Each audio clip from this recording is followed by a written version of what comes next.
নমস্কার বন্ধুরা, জয় শ্রীকৃষ্ণ। তুমি কি কখনো এমন অনুভব করছো যে তুমি ঠিক জায়গাতেই দাঁড়িয়ে আছো, কিন্তু তবুও মনে হচ্ছে তুমি কোথাও পৌঁছাতে পারছো না? সবাই এগিয়ে যাচ্ছে, কারোর জীবন গুছিয়ে যাচ্ছে, কারোর স্বপ্ন পূরণ হচ্ছে, আর তুমি শুধু অপেক্ষা করছো।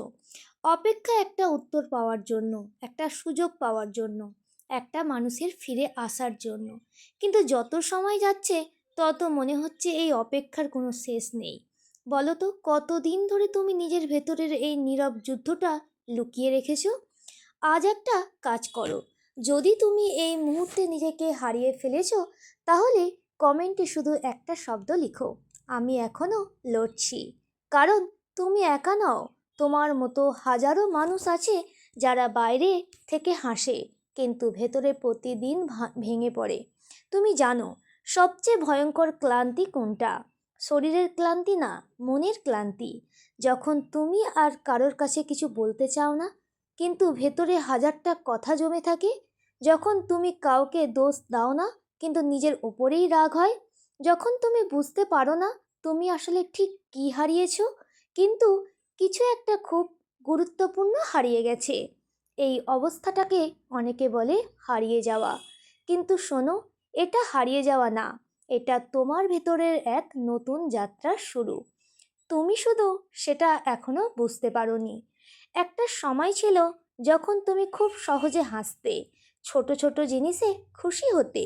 কিন্তু এখন একটা ভালো খবর পেলেও তুমি পুরোপুরি খুশি হতে পারো না। কেন জানো? কারণ তোমার ভেতরের একটা অংশ এখনো অপেক্ষা করছে কিছু একটা ঠিক হওয়ার। আর সেই ঠিক হওয়াটাই তোমাকে আটকে রেখেছে।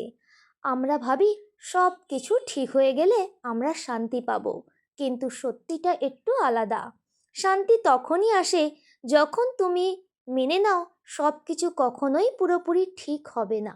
হ্যাঁ, এই কথাটা শুনতে কষ্ট লাগতে পারে, কিন্তু এটাই বাস্তব। জীবন কোনো নিখুঁত গল্প না, যেখানে সব কিছু শেষে ঠিক হয়ে যায়। জীবন একটা নদীর মতো, যেখানে কখনো স্রোত শান্ত, আবার কখনো ভীষণ অস্থির। তুমি যদি শুধু শান্ত পানির অপেক্ষা করো, তাহলে তুমি কখনোই সাঁতার শিখতে পারবে না। তুমি জানো, শ্রীকৃষ্ণ একটা গভীর সত্য বলেছিলেন, কিন্তু আমরা সেটা অন্যভাবে বুঝি। তিনি কখনো বলেননি তোমার কষ্ট থাকবে না, বরং তার ইঙ্গিত ছিল তুমি এমন হও যাতে কষ্ট তোমাকে ভাঙতে না পারে। এই দুটো কথা এক না।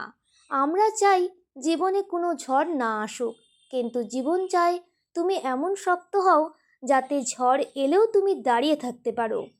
একটা গাছকে দেখো, যখন বাতাস আসে ছোট গাছগুলো নড়ে ওঠে, কিছু কিছু ভেঙেও যায়, কিন্তু বড় গাছগুলো তারা নড়ে কিন্তু পড়ে না, কারণ তাদের শিকড় গভীরে থাকে।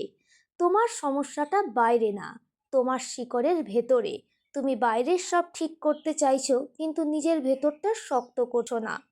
তুমি চাও মানুষ তোমাকে বুঝুক, কিন্তু তুমি নিজেকেই পুরোপুরি বুঝতে পারো না।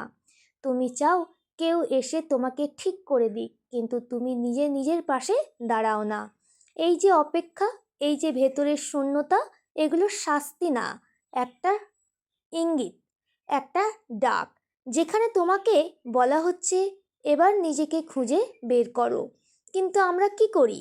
আমরা আমরা ফোনে স্ক্রল করি, মানুষের জীবন দেখি, নিজেকে তাদের সাথে তুলনা করি, আর আরও বেশি ভেঙে পড়ি। তুমি কি কখনো খেয়াল করেছো, তুমি যত বেশি অন্যদের জীবনে তাকাও তত বেশি নিজের জীবনকে অপূর্ণ মনে হয়?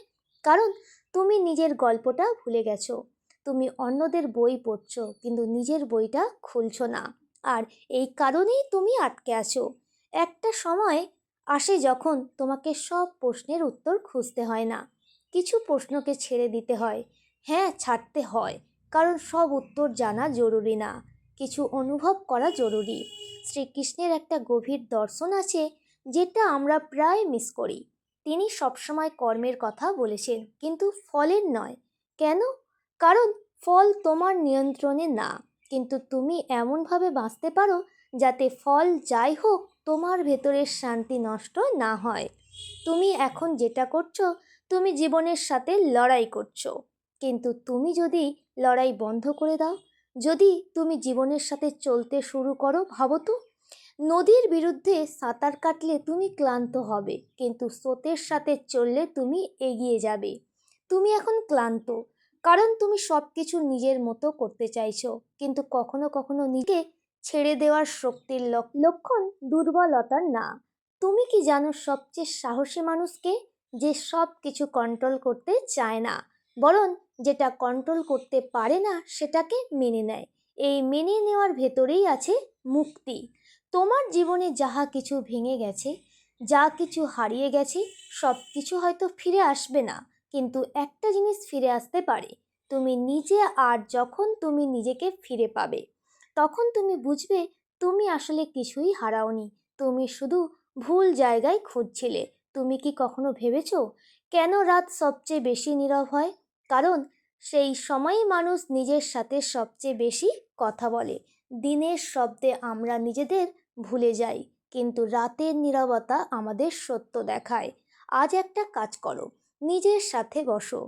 কোনো ফোন না, কোনো ডিস্ট্রাকশন না, শুধু তুমি আর তোমার ভেতরে সেই মানুষটা যাকে তুমি অনেক দিন ধরে উপেক্ষা করছো।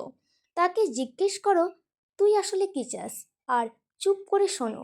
তুমি অবাক হয়ে যাবে, কারণ তোমার ভেতরের উত্তরগুলো তুমি এতদিন বাইরে খুঁজছিলে। জীবন কখনো তোমাকে ভুল পথে নেয় না, তুমি শুধু অস্থির হয়ে ভুল সিদ্ধান্ত নিয়ে ফেলো। ধৈর্য মানে শুধু অপেক্ষা করা না, ধৈর্য মানে অপেক্ষার সময়টাকে শান্তভাবে গ্রহণ করা। এই সময়টা তোমাকে তৈরি করছে। তুমি এখন যেটা সহ্য করছো, এটা তোমাকে এমন একজন মানুষ বানাবে যে ভবিষ্যতে অন্যদের জন্য আলো হবে। হয়তো এখন তুমি অন্ধকারে আছো, কিন্তু মনে রেখো অন্ধকার কখনো স্থায়ী না, আর আলো কখনো হঠাৎ আসে না। আলো আসার আগে চোখকে অন্ধকারের সাথে মানিয়ে নিতে হয়। তুমি এখন সেই প্রক্রিয়ার মধ্যে আছো, তাই নিজেকে ছোট ভাবো না, নিজেকে হারিয়ে গেছে ভেবো না। তুমি শুধু তৈরি হচ্ছ, ধীরে নীরবে কিন্তু গভীরভাবে।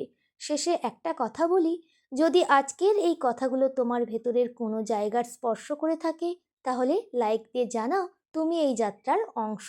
আর কমেন্টে লিখো তোমার জীবনের সবচেয়ে কঠিন অপেক্ষাটা কী। কারণ কখনো কখনো নিজের গল্প শেয়ার করাটাই নিজেকে হালকা করার প্রথম ধাপ। আর যদি তুমি এমন আরও গভীর মন ছুঁয়ে যাওয়া কথা শুনতে চাও, তাহলে এই চ্যানেলটিকে সাবস্ক্রাইব করে রাখো, কারণ এই যাত্রা এখনও শেষ হয়নি।